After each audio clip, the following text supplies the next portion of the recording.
Dari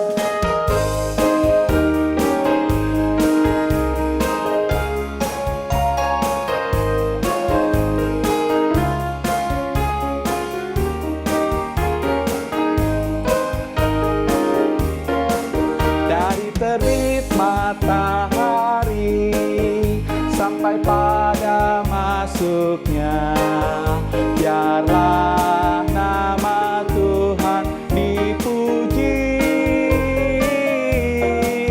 Dari terbit matahari sampai pada masuknya, biarlah nama Tuhan dipuji.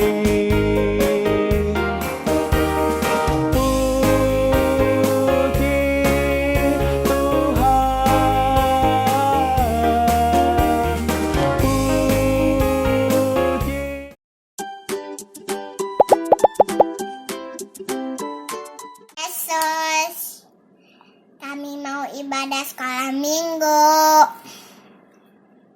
Tuhan berkati dari awal sampai akhirnya. Terima kasih Tuhan Yesus. Amin. Hai kids, hai Kak Ati, Hai, apa Kak kabar Eli. semuanya? Baik-baik pastinya ya. Yes, kita pakai baju apaan sih ini? Aku pakai baju koki. Baju koki. Aku mau masak. Keren. Nanti aku masakin ya. Wis, pastinya. Jangan. Kalau aku pakai baju OB, Wow. tukang bersih-bersih. Hebat. Bagus. Ada koki, ada Office boy? office boy. Kita mau ngapain ya? Biar kids penasaran, sebelumnya kita sama-sama muji Tuhan ya. Yuk. Kak Ati ya, kita pujikan kasih Yesus indah.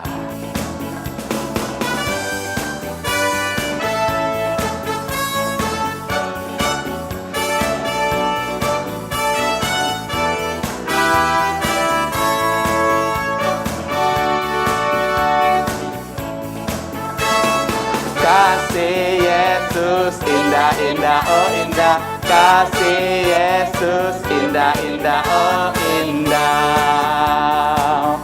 Lebih indah dari pelangi, lebih indah dari bintang di langit, lebih indah dari bunga di padang. Oh Yesusku, kasih Yesus indah, oh indah. Kasih Yesus indah, oh indah. Lebih indah dari pelangi, lebih indah dari bintang di langit, lebih indah dari bunga di padang. Oh Yesusku, oh Yesusku, oh Yesusku. Kids yang di rumah, yuk kita sama-sama segala puji syukur hanya bagi Tuhan.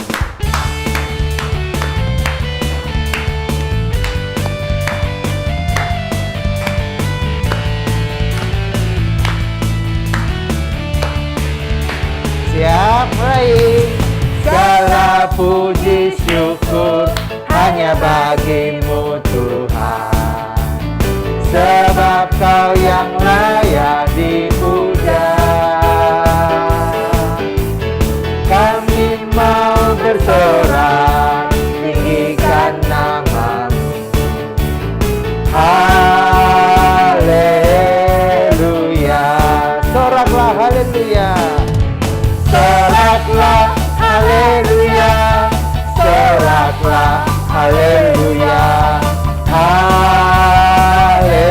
haleluya, soraklah haleluya, soraklah haleluya, soraklah haleluya, haleluya.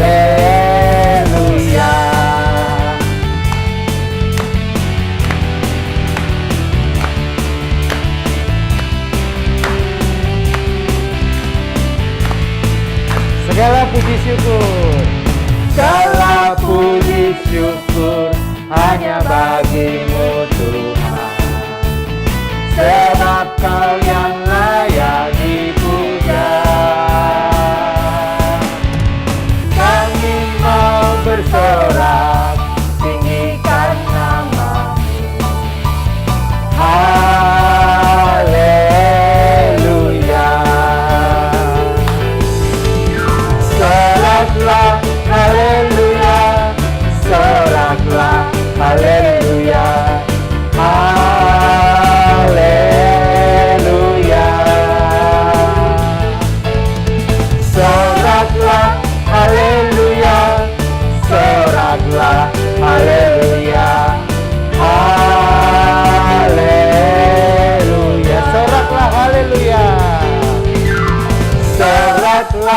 haleluya.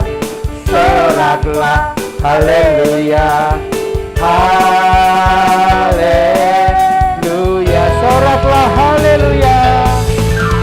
Soraklah, haleluya. Oh, soraklah, haleluya.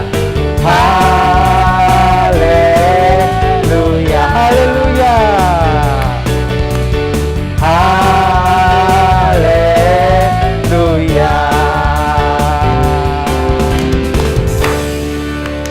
Puji Tuhan, haleluya.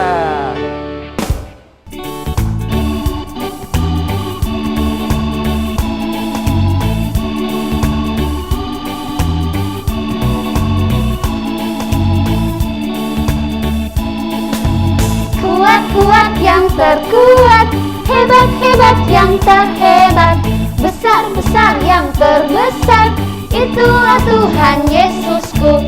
Kuat-kuat yang terkuat, hebat-hebat yang terhebat, besar-besar yang terbesar, itulah Tuhan Yesusku.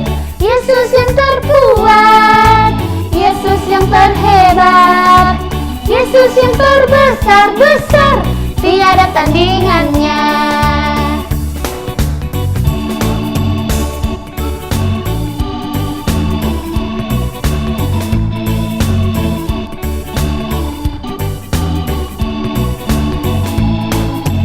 Kuat-kuat yang terkuat, hebat-hebat yang terhebat, besar-besar yang terbesar, itulah Tuhan Yesusku. Kuat-kuat yang terkuat, hebat-hebat yang terhebat, besar-besar yang terbesar, itulah Tuhan Yesusku. Yesus yang terkuat, Yesus yang terhebat, Yesus yang terbesar-besar, tiada tandingannya. Yesus yang terkuat, Yesus yang terhebat, Yesus yang terbesar-besar, tiada tandingannya. Tiada tandingannya, tiada tandingannya. Wah, Tuhan kita luar biasa ya.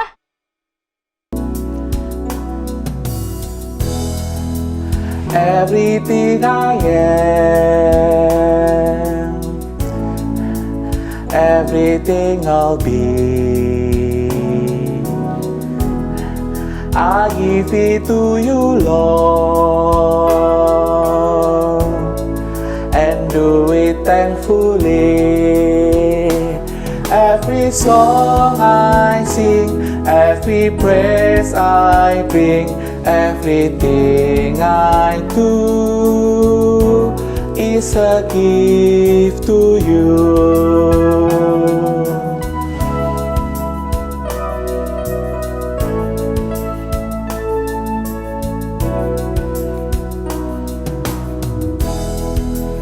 Everything I have, all you given me, I give it to you, Lord, and do it thankfully. Every song I sing, every praise I bring, everything I do is a gift to you. Every song I sing, every praise I bring, everything I do is a gift to you.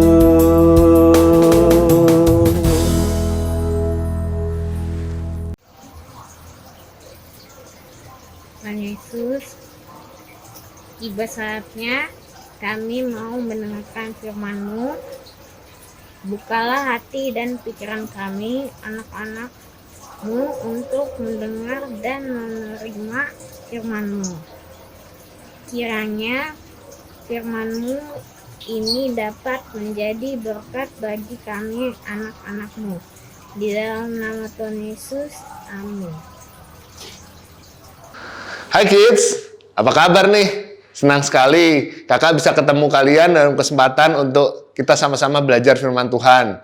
Nah kids, kali ini kakak hanya tampil sendirian karena tadi kakak habis menilang pengendara sepeda motor yang tidak mau mematuhi lampu lalu lintas. Kids, kakak mau ngetes nih pengetahuan kalian tentang rambu-rambu lalu lintas. Pasti kalian tahu dong, itu loh di jalan-jalan yang banyak rambu-rambu lalu lintasnya.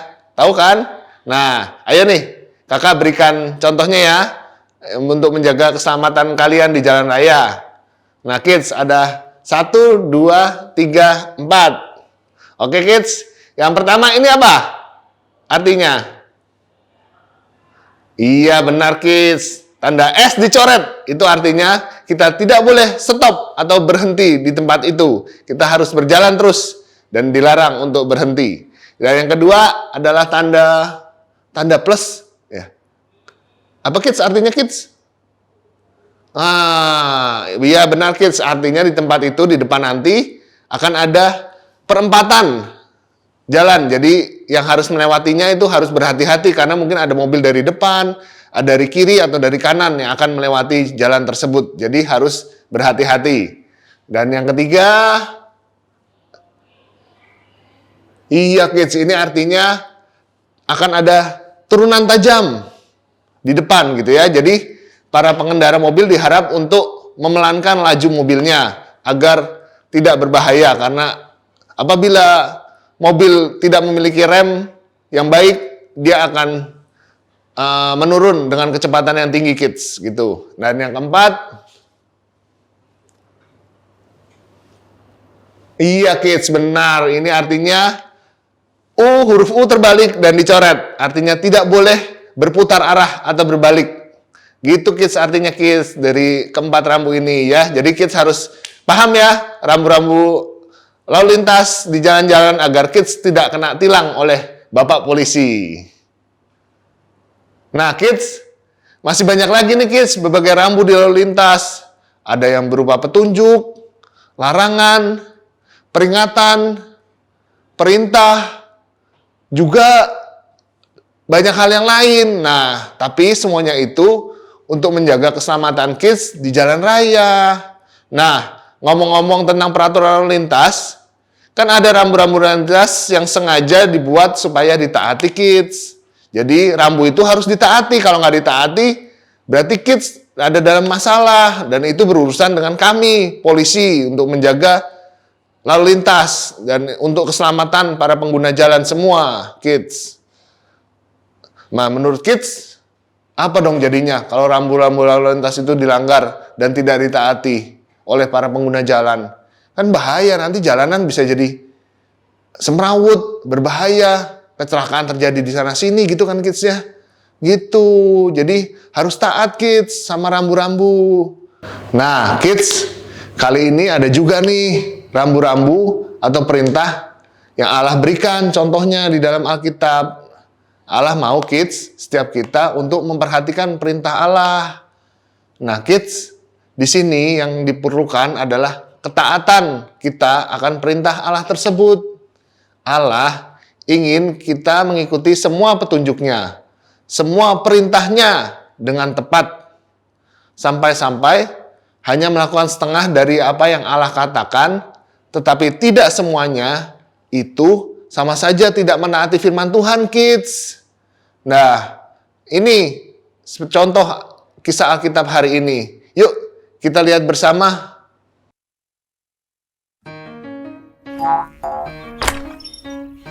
Raja Saul mengumpulkan pasukan dan membawa beberapa orang ke daerah berbukit. Sisa tentaranya pergi bersama anak Saul, Yonatan, ke kota Gibea. Musuh orang Israel, bangsa Filistin, telah berada di tanah Israel. Orang Filistin keluar melawan orang Israel. Mereka memiliki lebih banyak kereta, kuda, dan tentara. Bangsa Israel kalah jumlahnya. Mereka semua takut, beberapa dari mereka bersembunyi. Saul ingin meminta pertolongan Allah. Dia berpikir, mungkin dengan membakar persembahan kepada Tuhan, mereka akan menang. Namun, hanya para imam seperti Samuel yang diizinkan untuk memberikan persembahan kepada Tuhan. Saul menunggu-nunggu, tapi Samuel tidak datang. Para prajurit Saul mulai pergi. Maka Saul memutuskan untuk membuat persembahan kepada Tuhan sendiri. Kemudian Samuel muncul. "Saul, apa yang kamu lakukan?" tanya Samuel. "Kamu tidak datang-datang. Para prajurit mulai pergi. Aku ingin meminta pertolongan Tuhan sebelum kita berperang melawan orang Filistin," jawab Saul. "Kamu telah melanggar Allah," kata Samuel. Saul adalah seorang raja, bukan imam. Adalah dosa bagi Saul untuk melakukan upacara pengorbanan. "Kamu tidak akan menjadi raja lebih lama lagi," demikian kata Samuel. Beberapa waktu kemudian Samuel datang kepada Saul dengan membawa pesan dari Allah. Tuhan ingin Saul menyerang bangsa Amalek. Tuhan ingin Saul menghancurkan segalanya. Tapi setelah Saul mengalahkan Amalek, Saul hanya menghancurkan hal-hal yang tidak berharga. Tuhan berkata kepada Samuel, "Aku menyesal telah menjadikan Saul raja, karena dia tidak menaati aku." Samuel berhadapan dengan Saul dan memberitahu apa yang Allah katakan. "Aku memang mentaatinya," Saul membela diri. "Aku hanya menyelamatkan hewan terbaik untuk nantinya dikorbankan kepada Tuhan." Samuel bertanya, "Apakah Allah lebih peduli pada ketaatan atau pengorbanan? Kamu menolak perintahnya, maka Tuhan telah menolakmu sebagai raja." Saul mengakui dosanya dan memohon pengampunan. Samuel berkata, "Allah telah mengambil alih kerajaanmu hari ini, dan dia akan memberikannya kepada raja yang lain." Allah memberi orang Israel raja, tetapi Saul tidak taat. Allah memiliki rencana mengirim anaknya, Yesus. Raja Yesus percaya dan mematuhi Allah dengan sempurna, bahkan mati di salib agar orang berdosa diampuni dan dilayakkan. Nah, kids, dari cerita tadi kita belajar bahwa Raja Saul itu mengumpulkan pasukan dan membawa beberapa orang Israel ke sebuah bukit. Sisa tentaranya pergi bersama anak Saul, yakni Yonatan, ke kota Gibea. Musuh-musuh Israel, yakni orang Filistin, berada di tanah itu. Orang Filistin keluar untuk melawan orang Israel. Mereka memiliki lebih banyak kereta, lebih banyak kuda, dan lebih banyak tentara juga. Jadi orang Israel bingung dong, udah kalah jumlahnya nih. Nah, orang Israel semua takut. Beberapa dari mereka bersembunyi. Nah, di sini Raja Saul ingin meminta pertolongan Allah. Tetapi, kok yang ditunggu-tunggu orangnya belum datang ya? Siapa? Nanti kakak kasih tahu kids. Nah, Saul berpikir dengan membuat persembahan kepada Tuhan, mereka akan memenangkan pertempuran. Nah, namun ini kids, jadi untuk bisa membuat persembahan itu bukan sembarangan orang yang bisa mempersembahkan persembahan kepada Tuhan. Bahkan seorang raja pun seperti Raja Saul tidak boleh mempersembahkan persembahan kepada Tuhan. Jadi siapa dong Kak yang boleh mempersembahkan persembahan kepada Tuhan? Nah, Tuhan menginginkan hanya para imam yang boleh mempersembahkan persembahan kepada Tuhan. Jadi pada waktu itu Raja Saul menunggu Imam Samuel untuk datang dan mempersembahkan persembahan kepada Tuhan agar bangsa Israel bisa memenangkan pertempuran melawan bangsa Filistin. Nah, pada waktu itu kemudian Raja Saul menunggu-nunggu, tetapi Samuel nggak datang-datang, kids. Nah, para prajuritnya Raja Saul ini mulai pergi, kids, karena ketakutan. Maka Saul memutuskan untuk membuat persembahan kepada Tuhan sendiri. Kemudian setelah selesai Raja Saul mempersembahkan persembahan itu, muncullah Nabi Samuel. Nah, karena Raja Saul bukan seorang imam, maka Samuel berkata kepada Saul, "Saul, kamu sudah melanggar perintah Allah. Adalah dosa bagi seorang raja untuk melakukan upacara pengorbanan." Lalu Samuel melanjutkan, "Saul, kamu tidak akan menjadi raja lebih lama lagi. Tuhan akan menemukan seseorang yang patuh untuk menjadi raja." Nah, kemudian beberapa waktu kemudian Samuel datang kepada Saul dengan membawa pesan dari Allah. Tuhan ingin Saul menyerang bangsa Amalek. Tuhan ingin Saul menghancurkan segalanya. Tetapi setelah Saul menghancurkan orang Amalek, Saul hanya menghancurkan hal-hal yang tidak berharga. Nah, kemudian Tuhan berkata lagi kepada Nabi Samuel, "Aku telah menyesal menjadikan Saul sebagai raja karena dia tidak mentaatiku." Samuel berhadapan dengan Saul dan memberitahunya apa yang telah Allah katakan. Saul lalu kemudian membela diri, "Loh, aku kan menaati perintah Allah, Tapi aku hanya menyelamatkan hewan-hewan yang terbaik. Nanti ini juga akan kami korbankan kepada Tuhan kok, hewan-hewan ini. Lalu kemudian Samuel bertanya, Saul, apakah Allah lebih peduli pada ketaatan atau pengorbanan? Kamu sudah menolak perintah Allah, maka Tuhan telah menolakmu sebagai raja. Nah, kemudian kids, akhirnya Saul mengakui dosanya dan memohon pengampunan. Samuel berkata, maaf Saul, Allah telah mengambil alih kerajaanmu hari ini dan dia memberikannya kepada raja yang lain. Nah, kids, ketika orang Filistin datang untuk melawan orang Israel menjadi takut. Mereka lupa bahwa Tuhan telah melindungi mereka sebelumnya dan Allah juga dapat melakukannya kembali.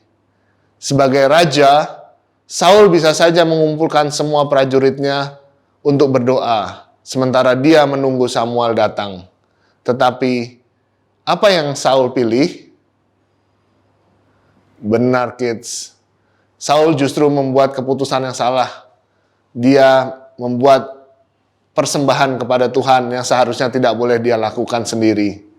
Saul memutuskan menyelesaikan masalah dengan sesuatu yang seharusnya dilakukan oleh para imam untuk mempersembahkan korban.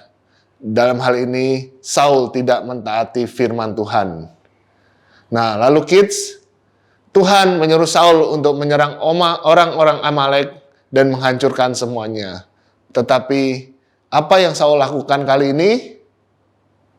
Benar. Sekali lagi, Saul justru menyelamatkan domba, kambing, sapi, dan hal-hal berharga lainnya. Ketika Tuhan menyuruh untuk membinasakan semuanya. Ketika Samuel bertanya kepada Saul, Saul malah membela diri dengan mengatakan bahwa dia sudah mentaati Allah. Saul memang menyelamatkan hewan terbaik sebagai kurban. Tetapi Saul hanya melakukan setengah dari apa yang Tuhan perintahkan untuk dia lakukan. Artinya, Saul tidak benar-benar mematuhi perintah Tuhan.